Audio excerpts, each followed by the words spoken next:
All right, what is up, No Shade fans, CT Sun fans? Episode 11, we are in the win column. Joe is in the kitchen. Joe, what's going on? Not much. Yeah, change of location tonight. A little hot upstairs. We haven't put the air conditioners in yet. So I figured come to a different room and, not sweat my brains out like we were watching CT versus Indiana the other night. Oh, man, we'll get to more detail, but, good to see a victory, but wasn't the cleanest of games either. Yeah, it was looking good for a while, and then just like a lot of our other games, at the flip of a switch, it went away. I kind of have the rundown here in my notes. That's kind of all I did. We were watching the games together, so I wasn't really taking notes. Originally, I went back and watched the game today again, just to jog my memory. But it was a really good. If you're just a fan of basketball, this is a really good finish to this game and a fun game overall. Yeah, you ready to get into it? Yeah, let's talk. So coming into this game, this is the first of two games of the week. The Sun came in 0-5, unfortunately, and the Fever were only coming in 2 of 3. Obviously, Caitlin Clark wasn't playing, and that has hurt them a few games, but they still, I believe, lost 2 of the 3 or 1 of the 3 before them, but with Caitlin. So it's still, they were still playing a little worse than they should have coming into the season. But Mabry and Nelson Adoto were game time decisions, both with leg injuries. We weren't sure if they were going to play it until right up into the game. We were both with each other at the Greek Festival, checking the WNBA injury reports. And nothing was changing up until literally tip-off when we saw they were playing. We were like, oh, sweet. So nothing new there. They're healthy. So that's a great footnote of the past. Bria Hartley was starting over JC. What did you think of that? That switch by Mez? I think, Bria's come in and done a really nice job. Seems like he's leaning towards using a lot of veterans in the starting lineup versus, having them come off the bench or having the veterans come off the bench. I guess if we compare JC to Bria, just real quick of what we've seen, Bria seems closer to being that true point guard.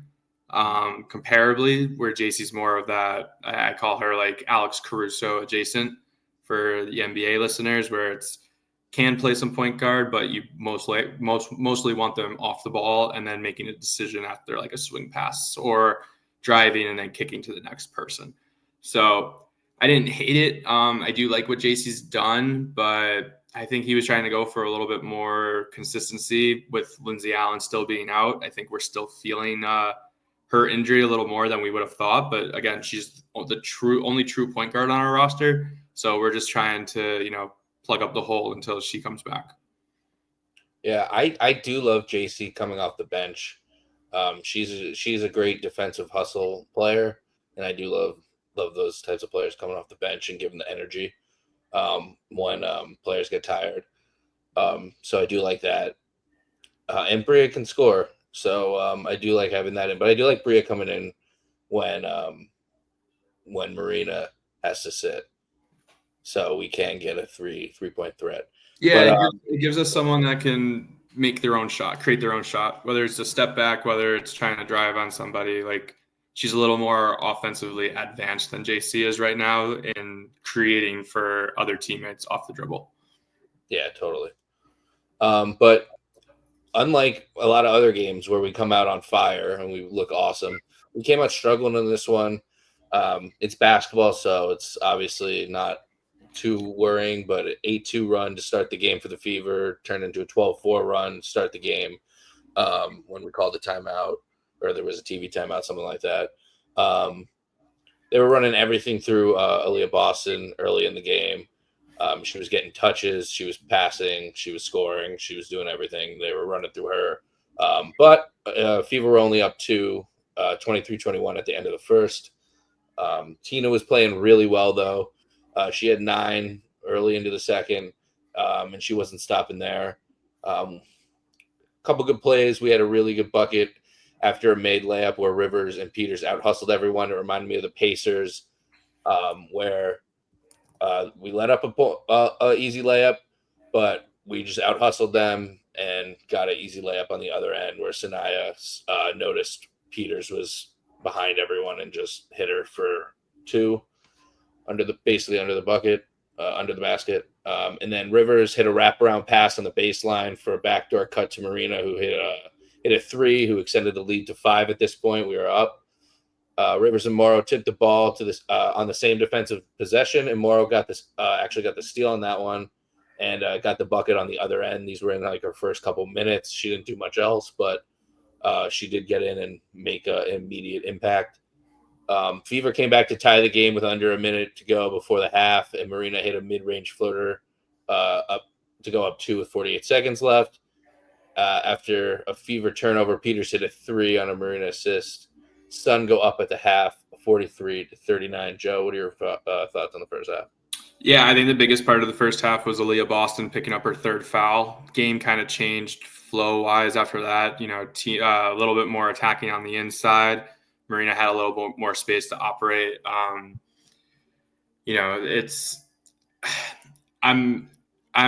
not quite sure yet what to expect from Anissa Morrow. I think not only myself, but I'm sure, the listeners, she only played, I believe, 3 total minutes this game overall in a highly competitive game.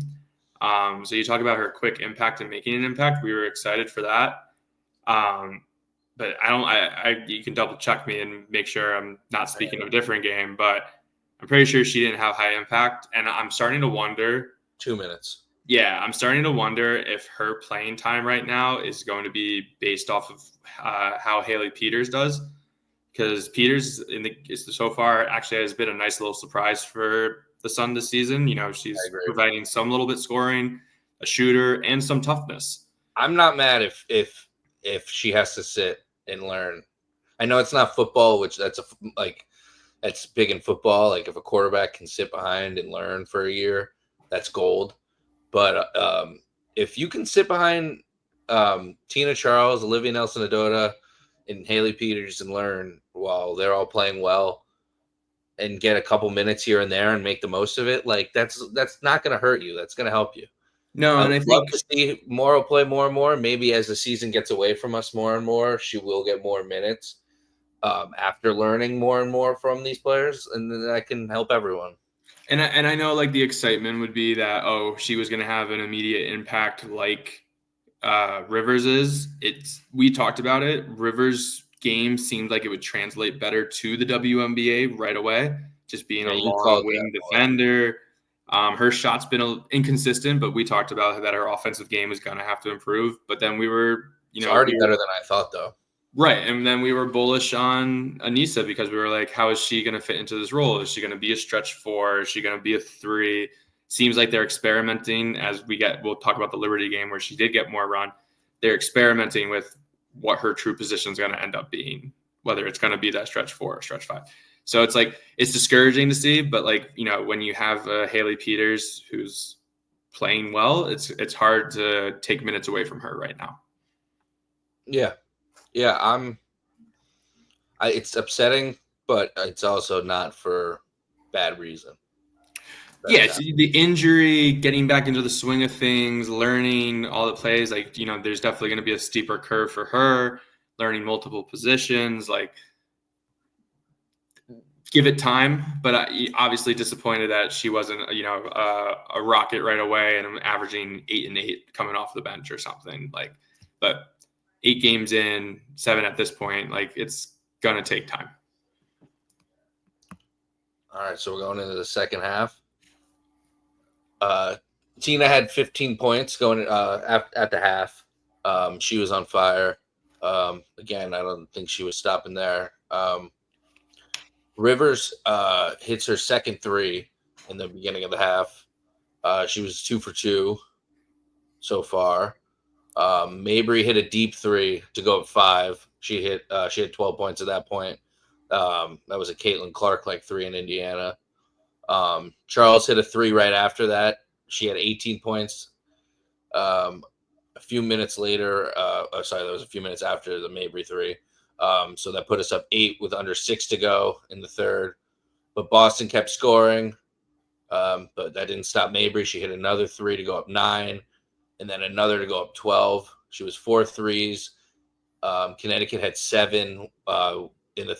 This was middle of the third, while the Fever had 1 at this point. Fever in the fourth hit a bunch, and they ended up with a normal number of threes. But at the point, Mabry had 4, Connecticut had 7, Fever had 1. That was awesome.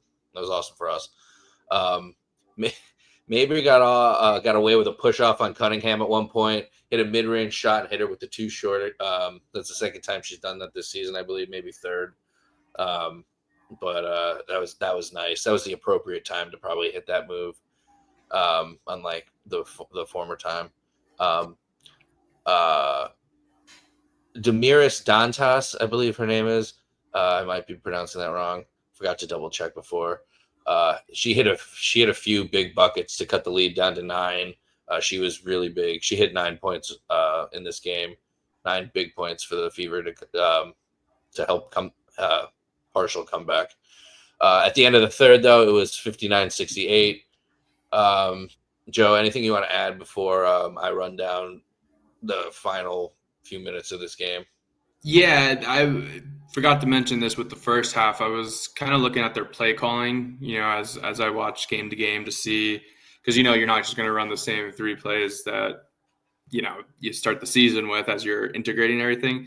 It seems like they're running a lot more flare screens for Marina, where it's helping her get off the ball instead of just setting like a double stagger screen, right? So she's not that type of player where she needs to be running from one side of the floor to the other side of the floor to get the ball. So it looks like they made a little bit of an adjustment where setting a flare screen for her so she can pop. I saw JC get one. I saw Bria get one.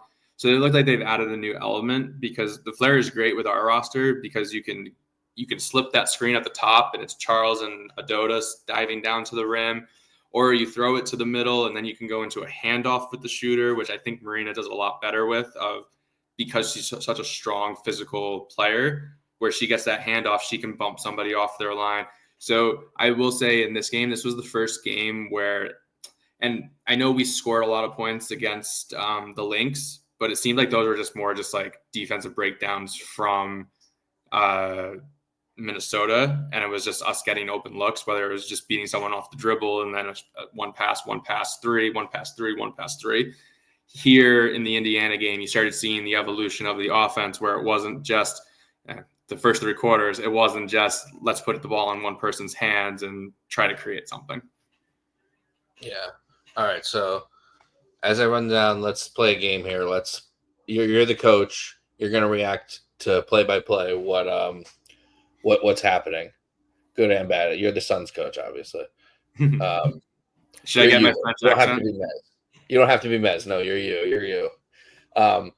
So this is what happened in the fourth. A decent play-by-play of basically the end of the game. But Mabry was on the bench to start, and Bria hits a step-back 3 to go up 12. It's the beginning of the fourth. Yeah. Peters hits an and 1 the next play after they miss to go up 15 with 7:30 to go. How are you feeling about this game? You think it's a wrap when you're up 15, but as a coach, you're in the back of your mind, here we go again. Okay. Lexi Hull, corner 3, lead cut to 9, just over 6 to go. Cunningham goes down, though, out for the game. I mean, the 3 is obviously not what you want to see. Like, Coach Mez likes to put I'm not standing up, but he likes to put his hands in his pockets when something's not going right. I don't know if he's fiddling the marker or whatever, but he just kind of stands there, hands in his pocket, and he's like, continue. Yeah. After the Cunningham injury, multiple Sun turnovers and Fever buckets, and the lead is down to 4 with under 5 to go. So now you're 7:30, leads down to 4 with under 5 to go. And what started happening in this moment too, Dewana Bonner kind of started taking over. I know she had a scoop layup, she had a bank 3, she had another 3. Like, you're watching another team with, and I know Bonner's not the player that she once was, but she's starting to pick up her game, and I think Caitlin being out is going to be a blessing in disguise for them. So And they it's have always a revenge. another primary scorer, but yeah, once you start getting to 4, you're looking at it and you're like, okay, I called a timeout just a couple minutes ago. I can't call a timeout every play. Like you started having major flashbacks from Minnesota. And it just feels like there's no chance to win for me as a fan, at least at this point. Right. It's like the moral victory of like, oh, we were competing against the title contender again for 3.5 quarters. It's like no one wants to keep hearing that from us. So yeah, so it's 4 down to 4, under 5 to go. We're 5+ minutes without a bucket. This is in the 4th. Bonner hits a 3 to cut the lead to 1. Under 4 to go, 14-0 run for the Fever. Tina travels on the next play. Boston hits a layup. Indiana leads by 1. So I don't know if you're looking at the stats. Do you know how many turnovers Tina ended up with in this game? I can look. Do you want me to guess? Or Hold do you want me on. to look? Take a guess. I have the You number. know? Oh, okay. Yes. Because when I looked back at the box score, I was just like, It's bad. for a pro and for the player that we know Tina is, I was dumbfounded. What would you say is like a normal bad number for an average game? For an average game for most players that aren't guards, 2 or 3, let's call it. And this one was not 2 or 3. 9. 12. 11. Yeah. She had 11 turnovers. Oof. And I don't know. I mean, I didn't watch back the game, but I would assume she was either getting doubled, she was going too quick during the 4th quarter, probably a couple turnovers from like trying to be a hero and like get a bucket when in crunch time. But I saw 11 turnovers and I was just like, this is very uncharacteristic of her. I looked at the rest of the game. She hasn't had more than 3 in another game. So, wow. Yeah. Hey, whatever works. If she needs to get 11 a game to win, let's do it. I'm not questioning it. But yeah, that's kind of sad. But she had a good game overall. She was still +6. Right. Whatever you take that stat for. But yeah, so she travels. Boston hits the layup. Indiana leads by 1. Rivers then gets fouled, hits a pair from the line, goes back up by 3, goes back up under 3 to go. Bonner hits a revenge game, 3. Bria Hartley responds with another 3. We're back up 1. Mabry strips Hull with under 2 to go. Rivers drains a 3. We're up 4. Joe, your thoughts at this point? Yeah, I mean, big picture, it's the shots that we didn't hit against the Lynx. We're hitting them here. Obviously, late in a game, you don't want it to be a shootout. Again, rookie stepped up, hit a big shot when it was needed. Bria stepped up, hit a big shot when it was needed. You're up 4 with a minute left, you said about. You're thinking to yourself, it's one more stop, and you got to hit some free throws. I think it's a little more. Yeah. But yeah, there's a few things left. But yeah, that Mabry defense from her was huge. Proved that she's playing it. She's not just an offensive player. She's digging in deep when it counts. Tape might tell you otherwise early in games, and we'll talk about it in with the Liberty. But that was a big play for her in the moment. When it counts, it was a big play in the moment. She was hanging out a lot with Natasha Cloud in the offseason and on the Phantoms, and she looked like her stripping the Fever. So late in the game. All right, so where are we? All right. Hull answers with a corner 3. Mabry hit a mid-range jumper. Sunner up 3 at this point. This is under a minute left. Bonner missed the 3 as the clock ticks under a minute. Rivers misses a 3. And Hull and Olivia Nelson-Odoto get a jump ball. What do you think of the Rivers shot attempt? I'm trying to remember the actual play. I think it was in rhythm, late in the shot clock, maybe. I don't think it was an early shot attempt. She was hot all game. And like, She seems like if she's catching and shooting, like she's in rhythm. It's been a good shot so far this year. You know, if it's not going to be Mabry, someone else has got to step up, and it might be Rivers for us. Yeah. So we're up 3 with 40 seconds left. Obviously, Olivia Nelson-Odoto beats Lexi Hall in the jump ball. Hartley dribbled it around for the entire possession, got a solid look, and missed a floater. 13.7 seconds left. We're still up 3. So at this point, we're like, fuck. They can tie the game. Fever go for a quick 2, though, and score with 7.7 left. So we're down 1. They foul us. They foul Mabry, but they had a foul to give. They foul Rivers, who's not as good of a free throw shooter, with 5.8 left. She missed the first, hits the second. Remember, she hit 2 in a row before that. So 3 of 4, pretty good. But gotta hit them all. Yeah, especially at the end of the game, it's it's winning time. It's free points. Like you gotta, you don't want to put all the pressure on the rookie, but hey, you got fouled late. Like you got to be confident, step up to the line. I thought it was interesting that with 8 seconds that the Fever went for the 2. It always opens the debate. What do you do when you're up 3? Do you foul? Do you let them score a 2? Do you just play it out? So they went for a quick 2. I mean, I know the WNBA, and we were talking about it, the rule of advancing the ball without the timeout. I actually really like that rule because I do think it puts you in position for more excitement at the end of the game. Mm-hmm. But yeah, I mean, you did everything correctly, right? With the first round of free throws, you give up the quick 2, whatever, you get the ball in again. But now you're up 2 and you're thinking to yourself, are they going to go for 3 at home, or because it's a home game, are they going to try to send it to overtime? With that quick 2 with Caitlin Clark on the court, are they going quick 2 still, or do you think they're holding it for last possession? I think they're probably running some kind of pick and roll action with her in Boston, and then having shooters on the outside as a emergency.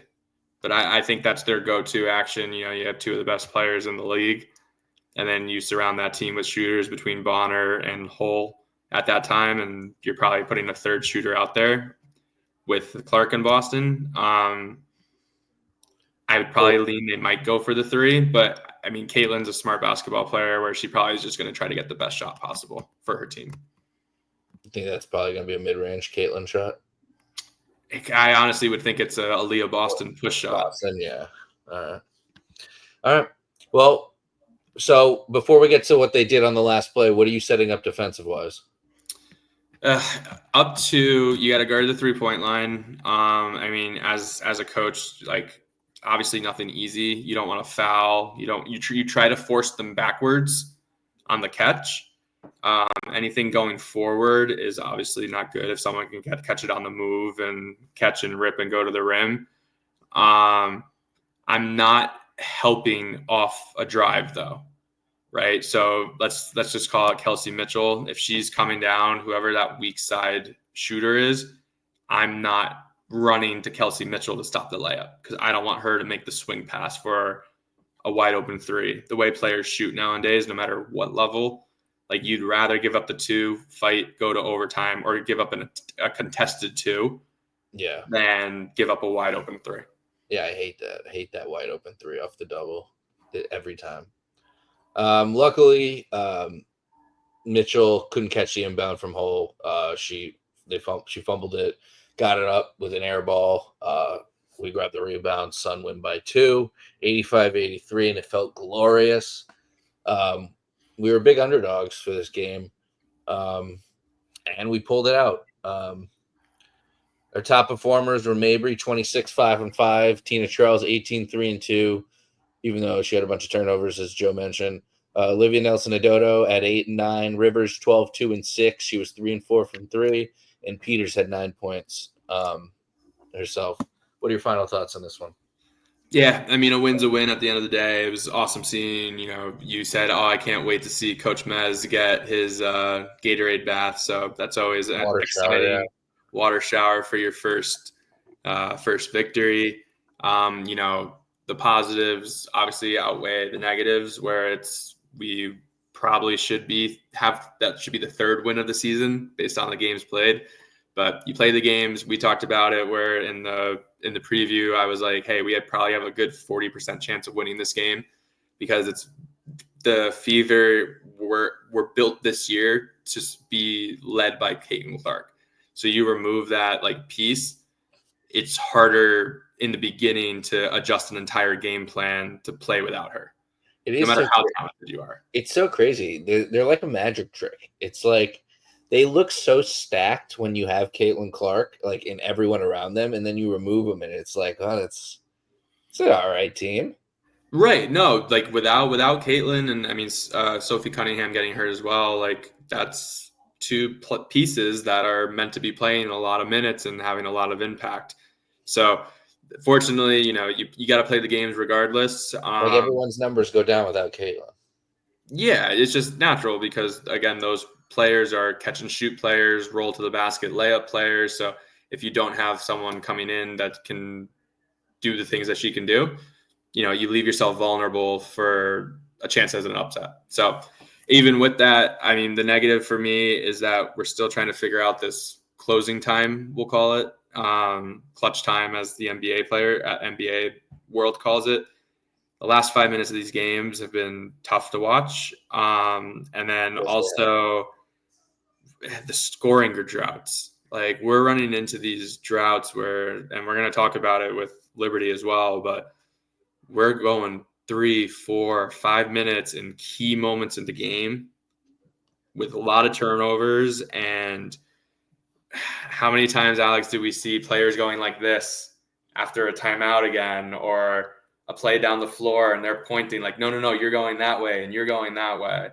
So there's still things to be worked out, and we'll talk about that more, I guess, after we preview this upcoming weeks of games. But there's still a lot of work to be done. I saw one comment where it was like, oh, I'm not even excited. They were missing their best player on Indiana. Why are we excited about the win? It's like, no, you got to be excited about every win because you don't know, one, how many they're going to be, and two, what position we're going to be as a team, 20 games from now.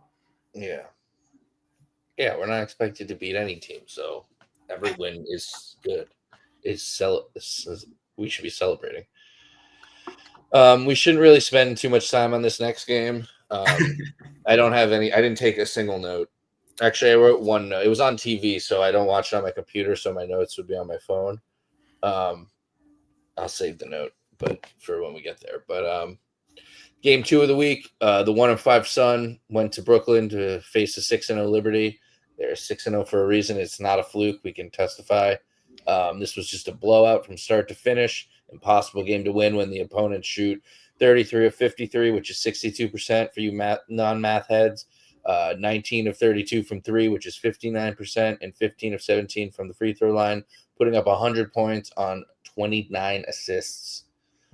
Sabrina, 6 of 9, 4 of 6 from 3, 18 points. Stewie, 4 of 5, 1 of 2 from 3, 13 points. Fee-Bitch, 4 of 5, 3 of 4 from 3, 13 points. Jonquil Jones, 4 of 7, 3 of 4 from 3, 13 points.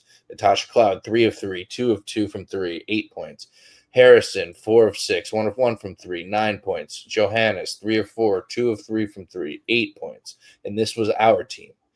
Tina Charles, 5 of 12, 10 points. JC Sheldon, 4 of 7, 10 points. Morrow, 2 of 6, 2 of 5 from 3, 8 points. Mabry, 8 points, 2 of 9 from 3.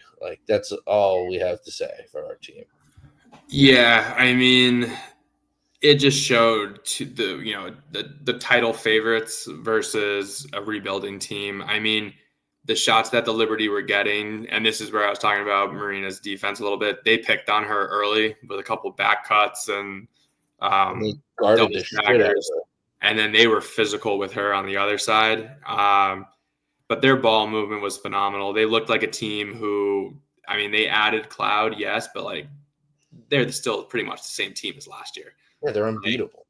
They are, if they play like that and they shoot like that, there's not a single team that's touching them in the league. I mean, they tied the record. I think they tied the WNBA record for threes. I believe that was the conversation at the end of the game where they were chucking up a couple extra ones because they were. Oh, I They don't were know if they hit the last one. No, they didn't. They never got there. I Yeah. think they tied it. Oh, So yeah. they were right there. It was a Commissioner's Cup game, so point differential matters. So like they were still going for a while. I think my biggest gripe with this game, and I really like Sabrina Ionescu as a player, my biggest gripe, and it might just me being like frustrated with how the game was going. That whole challenge situation, one, the fact that they overturned the challenge, she clearly hit her in the arm on the shot, and then Marina flopped into, her ponytail, whatever. But like I just didn't like the way she was running around like taunting.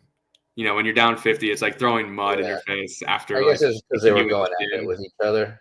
Yeah, but it's like kicking you. It's after being kicked in the shin. I'm also going to Yeah, throw mud in I your face. get it. Yeah, I know. She went a little too far. Which, like, Curry is her mentor. So she was throwing a little of that front running Curry cockiness that we've grown to love over the years. But Yeah. that was more because we were down like 47 when it was happening.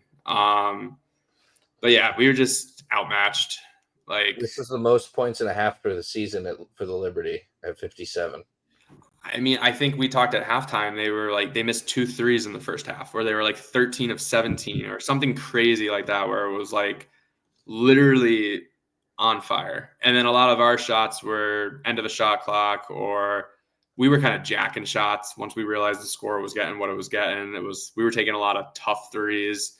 The game just got out of hand, and Actually, they scored 60 in the first half. yeah, they were on fire. They just played a lot better. The addition of Cloud, she's fit seamlessly into that roster. Yeah, I mean, it's one that you just shrug and you move on. Everyone takes a licking at some point. You just don't like to see that it's 50 points, and it is what it is. Hopefully, we use this game as a parameter where when they play each other again in a couple weeks, that it's not a 50-point game. It's much closer because they don't shoot like that. Yeah, like a 15-point game. Right. Something competitive at least. Yeah, let's hope for a 15-point blowout. All right. Anything else from this game? Because I don't want to talk about it again. Let's put it to bed. No, I think we're good. I think it's pretty straightforward. Just title contender versus rebuild. Did not go well. All right. A little before we get to the news for this week, a little housekeeping from last week. We forgot to mention brightest star picks. You picked Nelson Adona. I picked Sinai Rivers. If it had to be somebody, it was Mabry. Yeah. First game, she crushed it. Second game was a wash. They didn't even put. Second game was so bad they didn't post YouTube highlights or pick a player of the game. They were smart to not do a lot of posts from that game. Yeah. That's one of those where you just go, hey, here's the final score, and like here's 2 cool things that happened that game. Yeah. So I'm going to ask, I think this is going to become a running gag, but I sincerely have forgotten every time. Remind me who picks first in fantasy. Every other. It's just switching every other. So you go first this week. Ooh. Oh, Okay. wait, yeah. I would have gone first anyway. Right. I just You said go. Yeah. I didn't tell you who won this week. No. But all right. So going through everything for week 3, our record predictions, we both said we'd be 0-2. That was correct. No, that was incorrect. That was incorrect.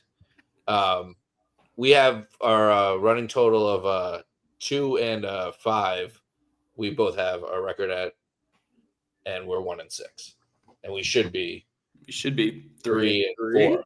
3 and 4. Yeah. Stretch my knee. Hold on. I'm an old man. You're good. I'm just getting blinded by this one light. It's my equivalent of your sun behind you. This is my sun up here. It's just blinding. No dimmers yet. No dimmers yet.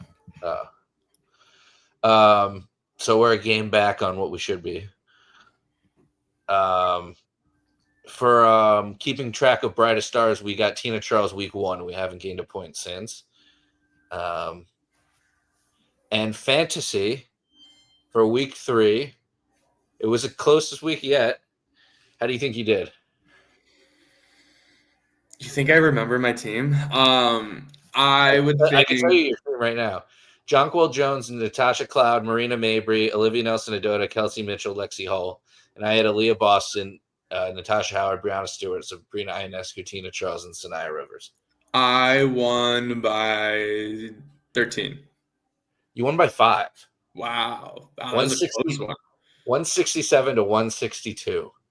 Damn, I'll take the victory. I didn't think it'd be that close. Which brings your total up. Your running total. You're 2-1 against me by week, and you're up by 40 points overall. All right. If we break it down by points, for me, my picks in order were actually I don't even know if these are in order. I'll go by most points. It was Aaliyah Boston had 31. Sabrina Ionescu 28. Tina Charles 23 and 12. Sanaya Rivers 20 and 7. So she had a bad game and a good game. Brianna Stewart 23. Natasha Howard 18. So besides a 7, nothing terrible. 31's pretty good. And for Joe, Marina Mabry went off with 39 against the Fever, and then she had 15, which isn't terrible. Jonquil Jones, 24.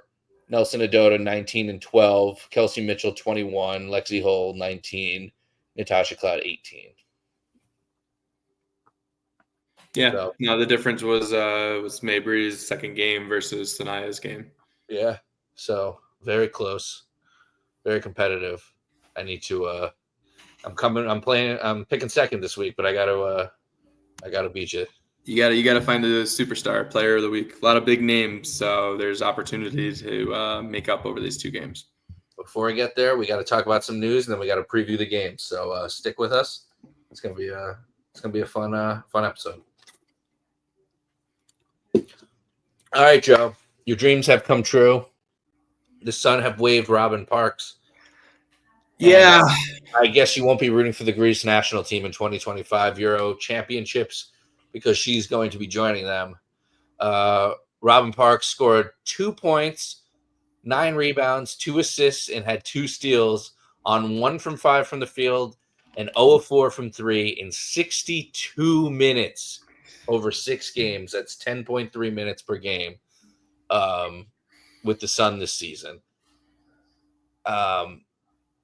With the open roster spot, though, the Sun used it to sign 26-year-old, 6'1" guard out of the University of Cal. She went there from 2016 to 2020. Jaylen Brown, not to be confused with the Celtics player. I don't think they're related. She went undrafted in 2020 and signed with Dallas last season in her first WNBA stint. I have a little on her, but Joe, what are your overall thoughts on getting rid of Parks and signing Jaylen Brown? Yeah, I mean, we know how I feel about Parks, the player. I thought she was getting too many minutes for not being productive. What she showed in preseason was that she was just a straight shooter. Occasional defensive rebound, occasional deflection, but it just didn't feel like she fit in with the rest of the offense. I wonder if they were waiting to find out what Layla was going to do and then make a decision based on that.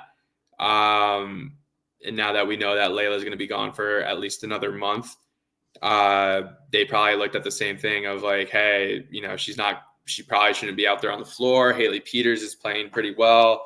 Morrow is getting back into the rotation. You have a couple other bodies that you'd rather be putting out there. And then, like we said, she was on the team to shoot, and she didn't shoot.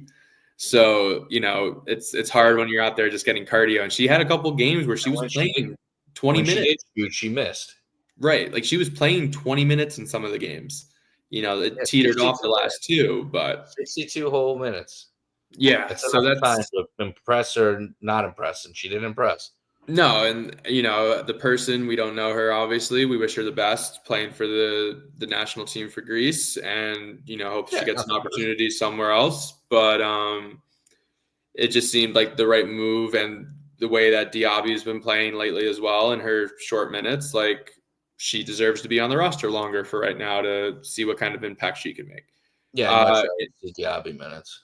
Right. In regards to the signing, I mean, hey, it's another perimeter guard. I don't know too much about her tape and everything. I did find it very funny because I'm pretty sure the Celtics Jaylen Brown also went to UCLA, or sorry, not UCLA. It went to Cal. So like the fact that they're both Jaylen Brown and both went to Cal, like that's pretty funny to me. You know, I saw that too, and I thought it was just one of those, you know, Twitter accounts that was saying like, oh, the Connecticut Sun needed somebody, so they went and got the Celtics Jaylen Brown. So yeah, she was there 16 to 20. He was there 15 to 16, so they did overlap. yeah, so there was so just funny how they were both there. But yeah, so we'll see what kind of player. I'm sure you said you have all the stats and the information, so I'll turn it back to you. Yeah, during her rookie season with the Wings last year, she appeared in 14 games, including one start. A little over 10 minutes per game. She averaged 2.6 points, 1.5 rebounds, with splits of 48.4% shooting from the field, 50% shooting from three, and 33% shooting from the free throw line. So small sample size, but yeah, that's not good though. But maybe if she's 1 for 3 or something, but still that's pretty bad. But hey, we see their land of opportunity, the Connecticut Sun, what we're gonna be. You know, the roster opportunity was there. So, you know, 6'1" guard, decent size. So let's you know, we welcome Jaylen to the team and see what she brings over the next couple games. Yeah, and her best game statistically was the final game of the regular season against Las Vegas. She finished her career with a career best 15 points, 3 rebounds, 2 steals, and 1 block shot in a little over 20 minutes. She shot 6 for 9 from the field and 3 for 3 from 3. They must have saw something on tape they really liked from the preseason. Again, who knows if it's temporary? Who knows if she makes herself like Bria Hartley, if she makes herself a known name? You know, again, found Bria Hartley back and got her back. So yeah, this is the chance. This is the opportunity. So you know, let's see what she can do. If you know, you're looking for someone who can potentially create off the dribble or be another knockdown shooter that the roster desperately needs. After she was with the Wings, she was traded to Indiana and then was waived.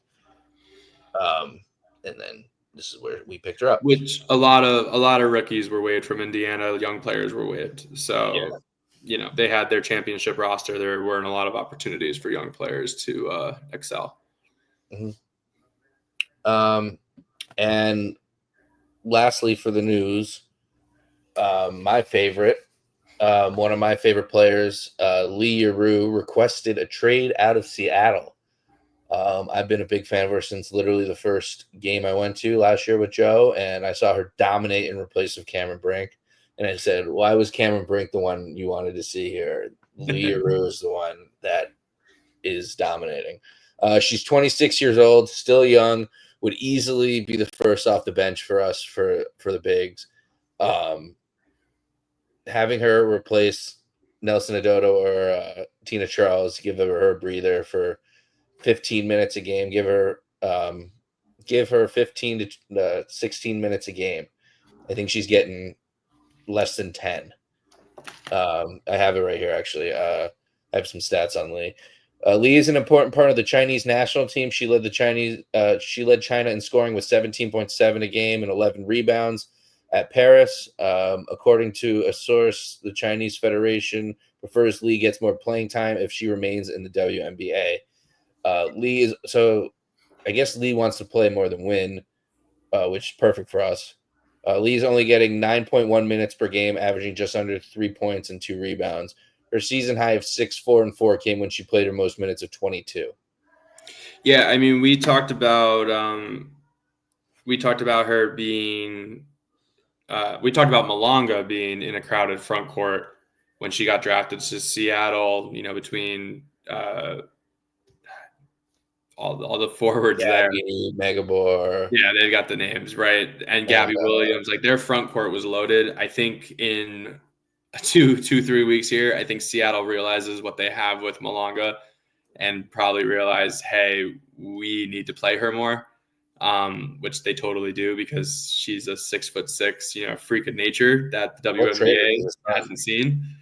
So I think Yuru saw the writing on the wall and was like, and it sounded like the China basketball committee, whatever we want to call, like that they had The Chinese Federation, I believe. thank you, the federation, they had a say in this, where I think they were probably hoping that she was going to come back and play in China or something, and I'm sure Seattle probably did the normal basketball speech of, no, there's going to be a role for her. There's going to be minutes. Like, we want her on our roster just to get her on the roster. And now kind of put Yi in a bad situation. So I'm interested to see, one, if they respect the trade request, because, that doesn't entirely matter.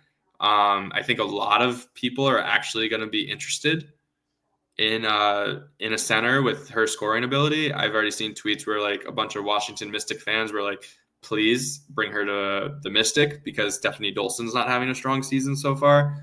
Obviously, we could use her as front court depth as well, and she probably would play a good 15 to 18 minutes a game with our front court because her style of play, like she can be inside, she can be outside, so she fits well with both Tina and Nelson Adota and Morrow.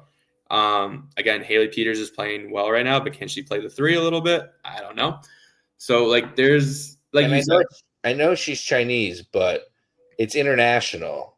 It's still not is a year. Do they play kind of Euro ball? Obviously not European, but it's I honestly couldn't tell you what the style of play would be. I mean, I would assume just like feed that the the bigs. basketball is a little bit behind comparably. So, I mean, Yao Ming runs the basketball in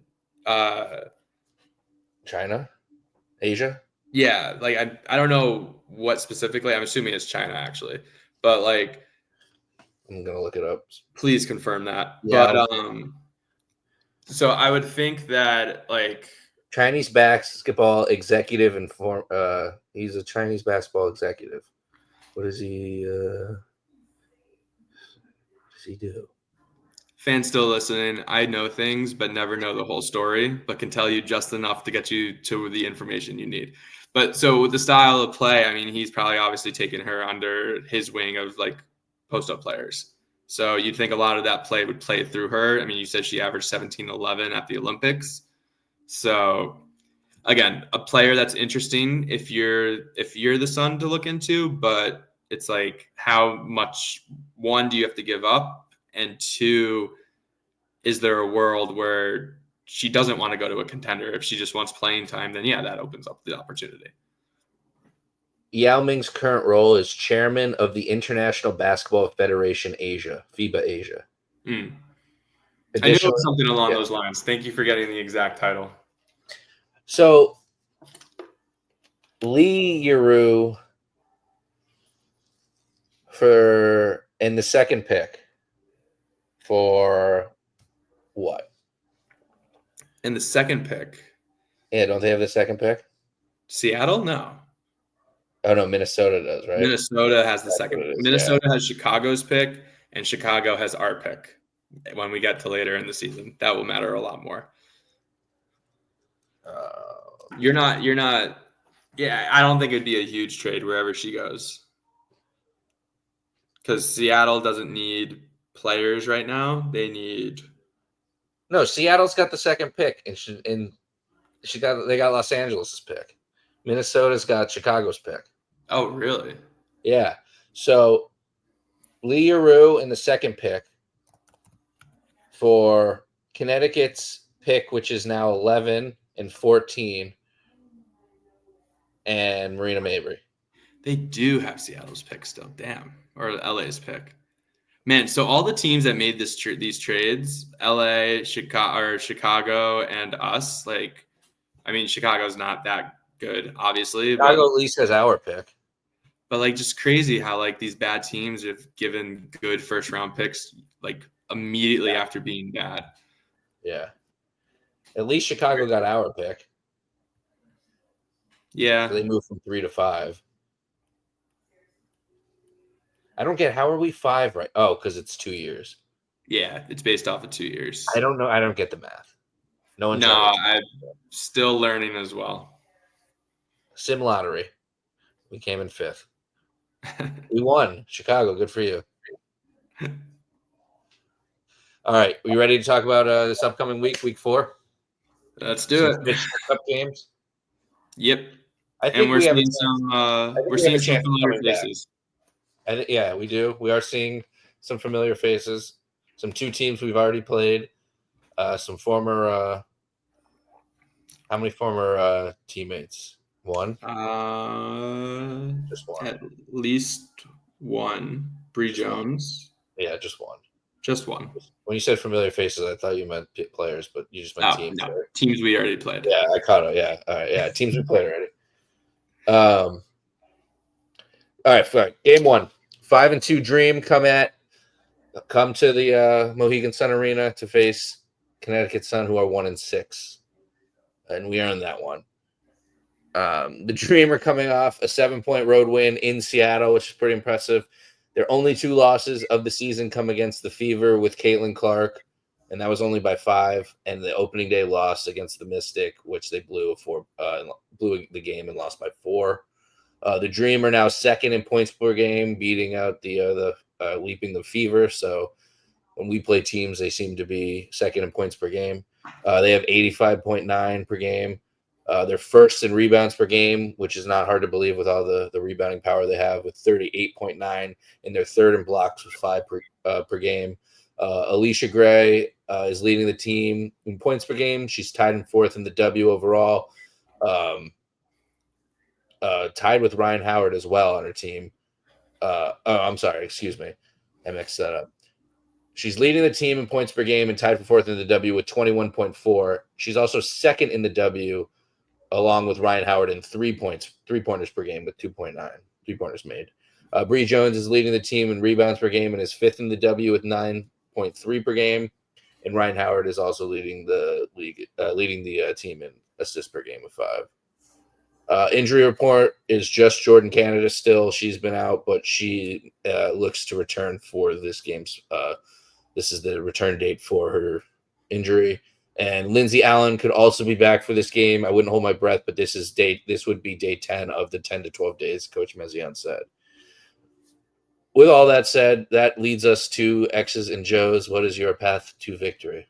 I was kind of looking at my previous scouting report, talked about the size, talked about the volume shooting, talked about the athleticism. It's a lot of the same. You hit on it. They are a high-scoring offense. Defense isn't always there. They rely on their 2 shot blockers on the inside with Griner and Bree Jones, Ryan Howard as defenders. Like, they make you work, right? We watched the first game. It was pretty stale. They made us take a lot of difficult shots, and they were volume shooters, right?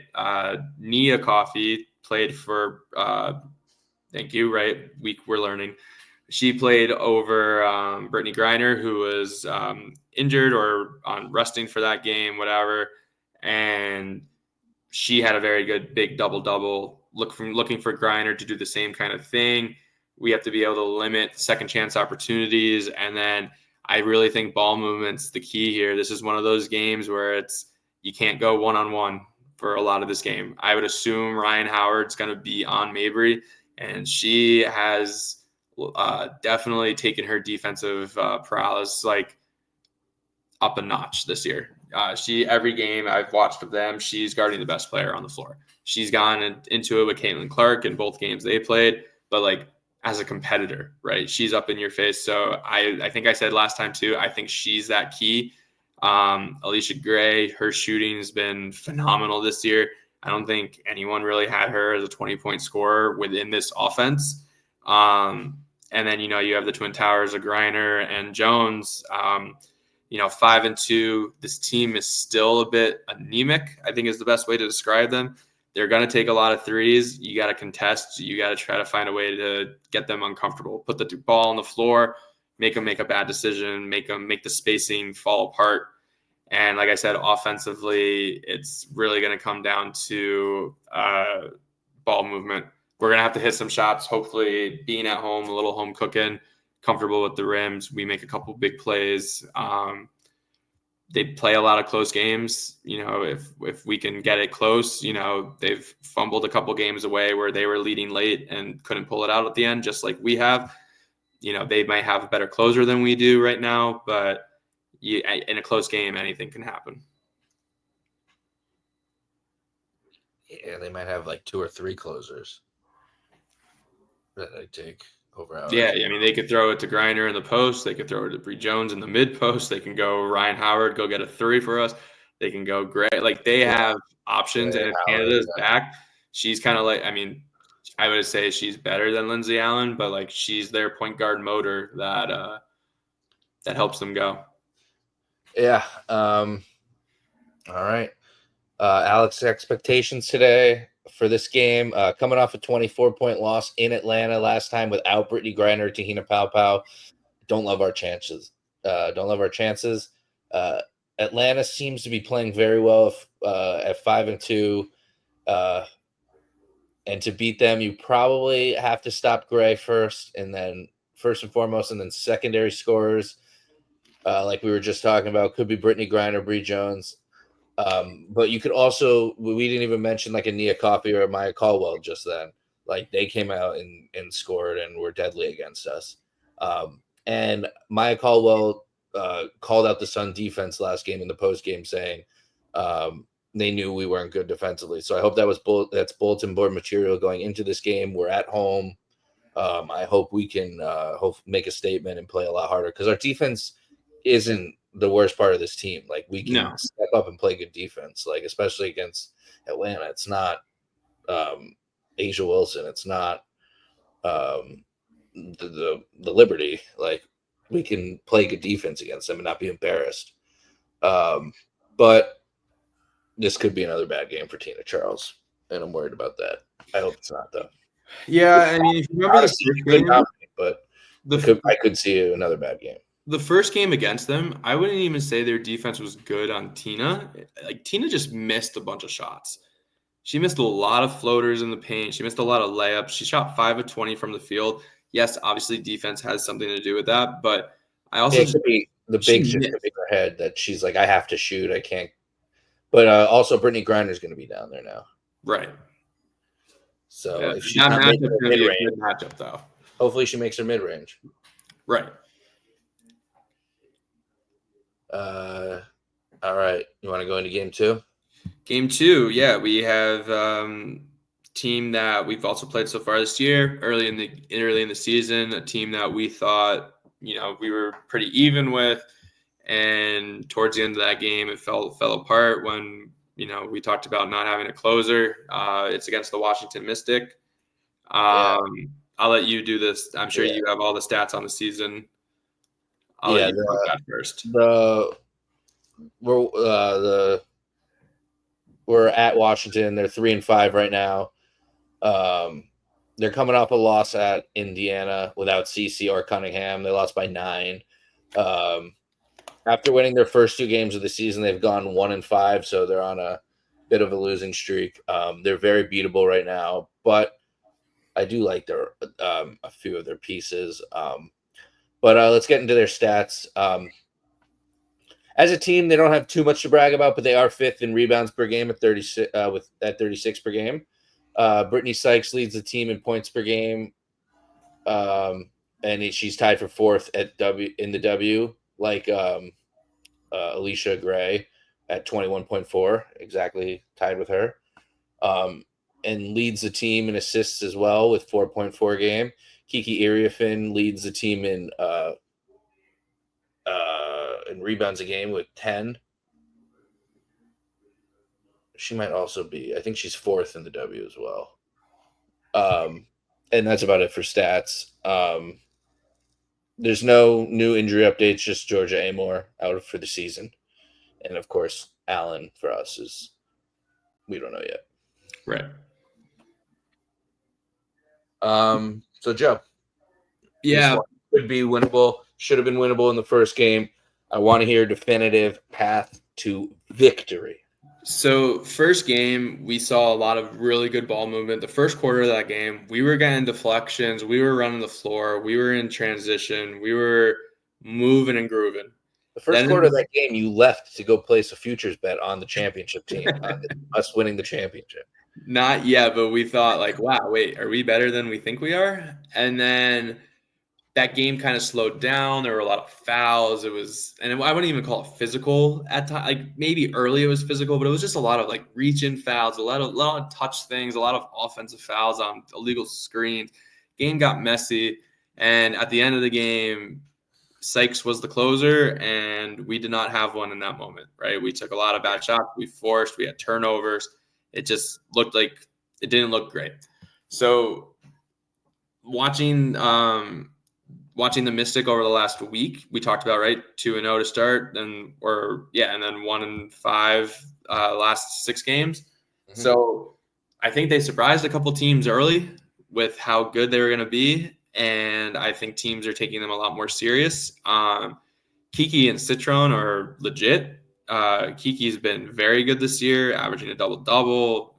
She's offensive rebounding. She's hitting mid-range jumpers. Like, they had a very good draft, as we talked about. We knew that they had a good draft. We have to keep them off the free throw line, right? They shot a lot of free throws in the first game against us. They missed a bunch at times in bunches, but those fouls add up, and we don't have the depth, and they don't have the depth. So it's staying off that free throw line. And then I think one big call out is that Aaliyah Edwards is also back from her injury. I don't know if she's playing full rotational minutes yet, if they're easing her in.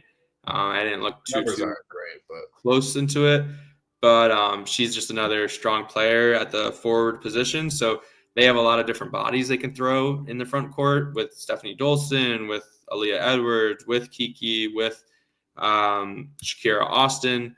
So I think rebounding is also going to be important there, and putting pressure on the guards. I think between JC, Sanaya, and if Lindsay Allen's back, like, you've got to put pressure on the guards and make their life difficult. Allowing Sykes to go one-on-one and dribble out of clock or go to the basket, like, she might be one you have to blitz and then rotate and move. I don't think you can let her try to get 20 points, or if you do, it's the Kelsey Mitchell rule from the Indiana game. Let her get her layups and 20 points, and then you got to put a body on Kiki and Sonia and not letting them, change the game with their effort and energy. I'm hoping, they make up for the first game. I think there's a realistic opportunity for them to win. I think that on paper, the teams are actually pretty even. It's a toss-up, I would say. Maybe Washington at home, you give them a couple points on the advantage line, but I think for us in both games, it's going to come down to Marina and Tina both having good games where they're scoring 15 to 20 points. And then we have to have 2 to 4 players getting somewhere between 6 and 10 points, right? It's the only way we're going to win games. We're not going to win games with Tina and Marina both scoring 30 and then everyone else scoring 6. Mm-hmm. So it's who's that third option going to be? Who's that fourth option going to be? And again, you don't need them to be 15-point scorers. You need them to get a couple people to get 6 to 8, just so that ball is moving, just so teams can't just lock in on Tina or Marina, and they have to respect the other players to knock down shots. All right. Let's hope it happens, because my expectations are I don't think that Washington is a better team than us. I don't necessarily think that we're a better team than them either. But it's hard for me to say. When you compare them, I do give the edge to us. When I think about it, I kind of want to just say Washington's better, but I think I'm just overhyping rookies a little bit. But like right now, we should beat them. We're both on losing streaks. Let's be real. We have 1 win, they have 2. But if you're gonna like the Mystic won their 2 games, and now they're like us, that we should be looked at as even, I think. And we've blown a couple games. So if anything, we should look a little better than them in the light of the W. But Kiki is really good. She scares me. She's a really good scorer and a really good rebounder, much better than rookie should. We got to get her in foul trouble. She's had some trouble with that already. Citron is also much better than a rookie should be. She's just smooth with everything. She might not score every quarter, but she's at the end of the game, her stats are going to look good. And Sykes is scoring 20 plus points a game. So they have threats. They have the three threats, which again, we like you were saying, we don't. And we could like Sanaya could have the game, or maybe Peters has a game, or Olivia, or like Liv, yeah. But we don't know if that's good. It's nothing guaranteed, and nobody we don't know. Nobody guaranteed to have that every day. So that's why I kind of want to put them ahead of us. But I'm definitely rooting and expecting for a win. Well, I'm always rooting for a win, but I'm going into the game thinking we have a really good shot of winning. I'll save the if I think we're going to win or not for a record prediction right after this, but we should have beat them before, so we should be able to beat them now, is what I'll say before we give the record prediction.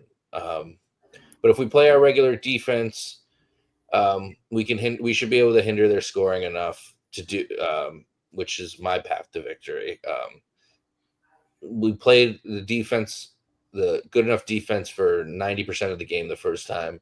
We annoyed them. We were chippy. We were pesky. It got in their heads. We got Shakira Austin to get a technical from the bench and get thrown out.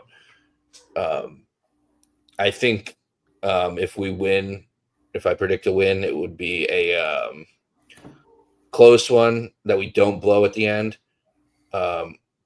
Maybe like 9 points that they get back to like 4 by the end. We win by 4 or something like that. I don't think we're going to come back, but I think it'll be like we're in control of the game, but we don't finally blow it.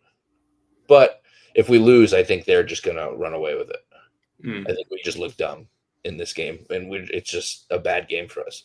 And we're just going to have those games against any opponents, which scares me. Prove me wrong and prove we don't have those games against these bad opponents. But yeah, get Kiki in foul trouble. That's what we need to do. As much as I like to see her succeed in the W, I don't want her to succeed against us. And have Tina really post up against her and show her who's boss. All right, what's your record prediction? I want to say 1-1. I think I'm actually going to be bold though, and I'm going to go 2-0. I think the team.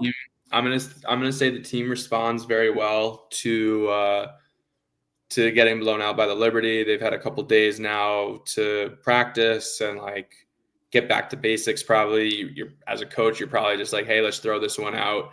Obviously not what we wanted, and now we're moving on. I wouldn't be surprised if they even show that tape to the team. Yeah. Right. When it's that bad, you're just like, we're just going to forget it. I mean, the coach definitely watched it, but they probably didn't do as much film for that game, maybe early on when the game was a little bit closer. But I'm going to say they come out firing against Atlanta and then win a tough back and forth game towards the end of the game. And then I'm with you on the Mystics. Like, they should win. They should. They got us at home. Like, it's our turn to get them at home. There's a real opportunity for us to take advantage of it. I agree with you. I think the game probably is a close game because I do think the two teams actually match up really well together on the floor with their best players versus our best players.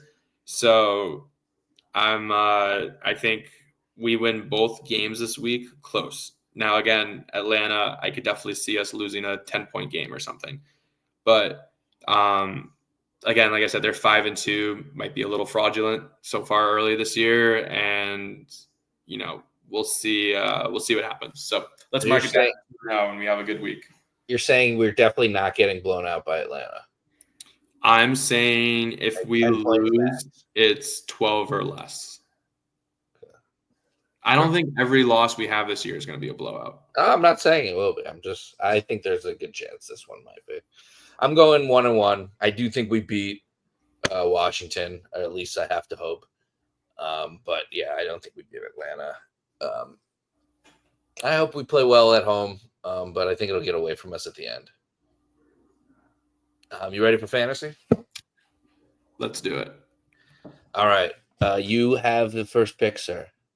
So it is all yours. You are winning. and it's all yours to run away with it this week. My first pick, I'm going to take Tina Charles. Okay, Tina Charles. I think she's gonna have to score if we're gonna go the 2-0 that I think we're going to, and I think she does. I think she makes up for her 5 of 20 game, and she has a big game in a competitive outing. Okay, she's 5th on my board, averaging 16, 5, and 1. Yeah, she hasn't been rebounding as much this year as we hoped. But I don't want to. Yeah, she has some bad rebounding games. I don't want to give away my strategy, but I might have to go off my board, off the strategy of the board now, based off your first pick.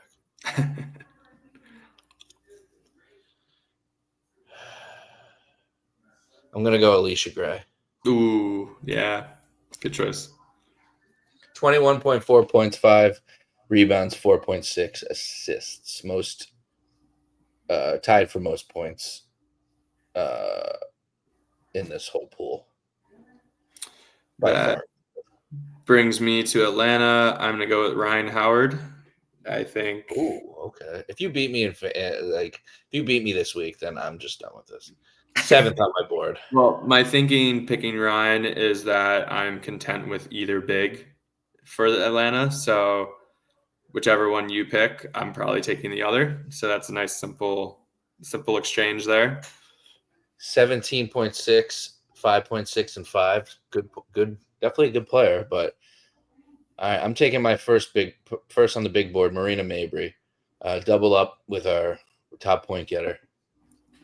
And she's been rebounding well. She's been, I mean, yeah, the Liberty game is whatever. When but I mean points, I mean the fantasy points wise. Yeah. I'm saying like recently she's been great. She's Yeah. been really taking over as the number one option. Again, they changed the offense a little bit to not have her just be dribbling all around. And I think it's done well for her game.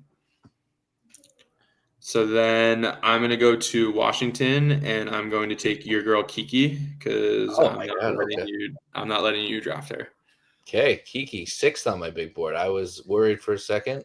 I really wanted Kiki later, but I will let you have her for this. She's averaging 14.6, 10, and 1. Those are great numbers, especially for a rookie. But I am not going to pass up 3rd on my board, averaging 21.4, 4.9, and 4.4. Brittany Sykes.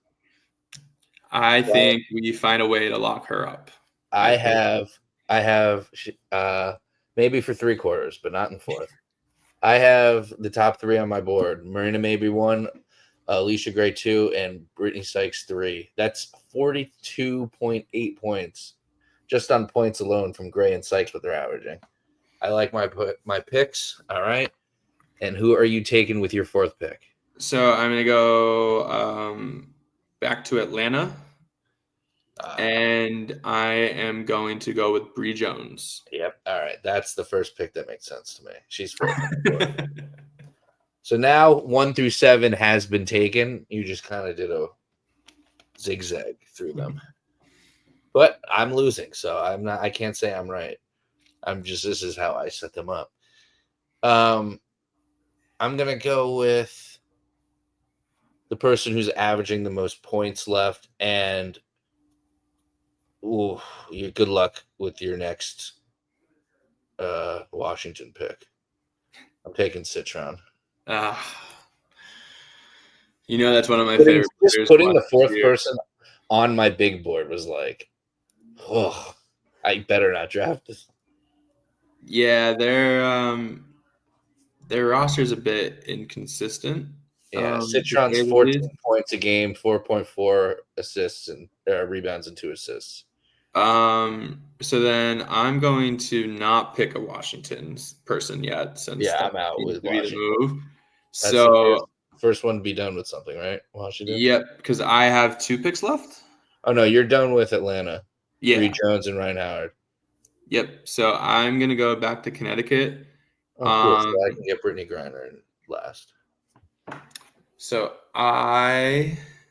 for Connecticut, I still feel like I'm waiting for the game where it's like 15-8. I don't know when that's coming, but we're gonna go with my girl Olivia Oh, sweet. for CT.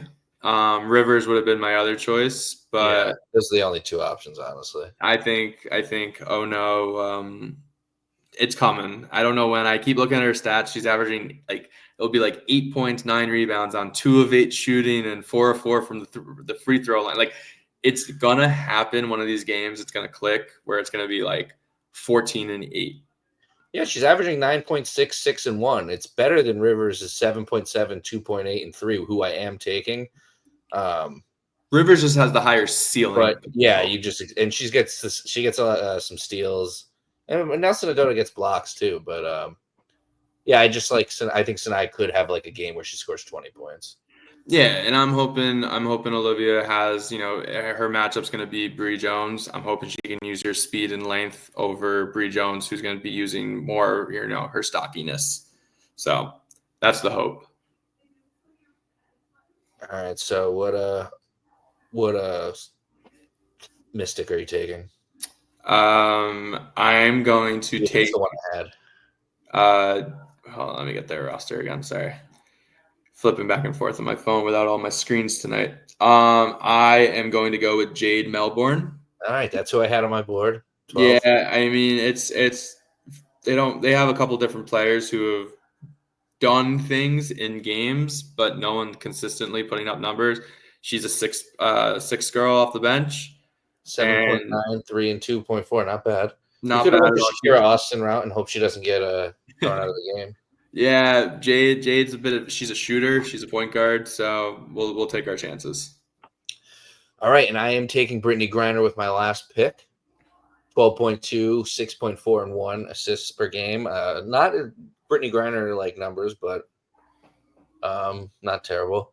So that leaves us with your team being Brianna Jones, Tina Charles, Kiki Iriafin, Ryan Howard, Olivia Nelson-Adota, and Jade Melbourne. You have 1, 2, 3, 4, 5 bigs and a guard. And I have Marina Mabry, Alicia Gray, Brittany Sykes, Sonia Citron, Sanaya Rivers, and Brittany Griner. 5 guards and a big. I love my post players, Alex. Always have, always will. I love my top 3 players on the big board, especially when 2 of them are averaging over 20 points and nobody else is averaging 15 except Marina Mabry, who I also have. All right, let's not forget to do it again this week. Brightest star. Joe, you picked first, so I'll go this for fantasy. So I'll pick mine this week. I feel like we're gonna pick the same person again. I didn't. This has had enough. This is going against my fantasy big board. But when I'm looking at it, I really want her to break out this week. So I hope it's her. Olivia Nelson-Adota, have a big game against Atlanta. Improve. You can play with those bigs, and then dominate against Kiki and who's their other big? Dolson, Austin. Yeah. Yeah. You should be able to have a great game against Washington. You did the first night and first day, and you should do it again. So this should be a good week for you. Just have a good game against Atlanta, and then you should be having a really good game against Washington. So be the brightest star. You're my pick. So I really want to see Sanaya Rivers have a good week. And I'm not even just talking from a scoring standpoint. I think this is a really nice test for her, 2 games in a row, guarding 2 very good players. Now, yes, Sanaya did play against Atlanta a few games ago, but she was still getting intertwined and everything. No one really knew the impact she was going to have. And then Sanaya did not play against the Mystic, right, on the opening night. So I'm very interested to see how she handles guarding 2 premier guards in the league between Gray and Sykes. But yes, I'm choosing Olivia as well. I think I'm telling you, I think we're right on the cusp of her being a perennial double-double player. It's just a few more boards, but she's there. Like she's been in the right spot. She's been taking mid-range jumpers that have looked really nice. She's a much better free throw shooter than I thought she was going to be this year. She has a very soft touch. So I'm hoping this is the week where she averages a double-double for herself. Wow. Averaging a double-double. I think it's possible. I think with the volume shooting that Atlanta does With rebounds? with rebounds, yeah. Just based on her, with the volume shooting of Atlanta, putting her in positions to get rebounds, she's going to have to box out Bree Jones and Brittany Griner. So can't just tip. Oh, I thought you were talking about Sanaya Rivers. No. I was saying as Yeah, much as I want Sanaya Rivers to I'm more looking at her as like a defensive star. I want to see how she does against two top guards in the league. But I think Olivia is my brightest star as well. Oh, I totally missed where you switched it up. Once you said Olivia, once you said Sanaya Rivers and talked about it for a second, I started typing it in, and then I missed you here saying Olivia Nelson-Ododa. All right, so we have the same one. Yes. Okay, so we have the different record predictions. At least that's cool. I was like double for Sanaya Rivers. She's averaging 2.8 rebounds. That's a leap. All right. All right. So yeah, big week for Liv. All right. Anything else we need to mention? I feel like we're forgetting something or not. I just want to say, as we're wrapping up here, we hit over 100 followers on Instagram. So that was super cool to see that it jumped. And if you notice, it jumped like 13 followers, like 10, 13 followers after a win. So hopefully the Sun continue to win and we can continue to do that. So please, tell everyone about this. We enjoy doing this.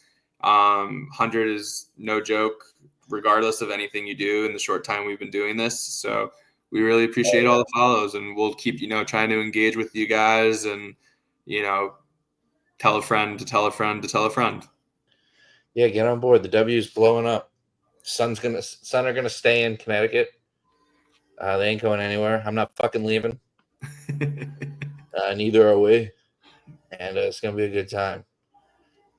I have a weird feeling like I was about to tell you something, and then the whole Nelson-Ododa Sanaya Rivers switch happened, and I just lost my train of thought. But I got nothing else. I got something to tell you afterwards. Ooh, sneaky. Yeah, it's about future content we might create.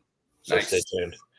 But yeah, so hopefully we go 2-0 like Joe says. But I got 1-1, so yeah, I got nothing. Yeah, so, we'll see what happens. It's a long break in between, so we'll try to figure out after these two games. That's also fucked up. We got a week off in between games. Yeah, which we'll talk about more next week, I'm sure. But I think all good on my end. Hopefully, thank you guys for listening. And this is the week I come back in fantasy with my top 3 players. But more importantly, 2-0 with the second best player. You're 2-1. 2-0 on the week for our ladies. I thought you were talking about your fantasy player, your team. You're 2-1, buddy. Yes, 2-0. Let's go. If you got 2-0, I feel like you should get something. But if we get blown out by Atlanta, I feel like you should have to do something. Maybe we'll open it up to the followers. Yeah, if you're listening this far, tell us what you want to see Joe do when we get blown out by Atlanta, when Brittany Griner dunks on us. All right, bring the heat.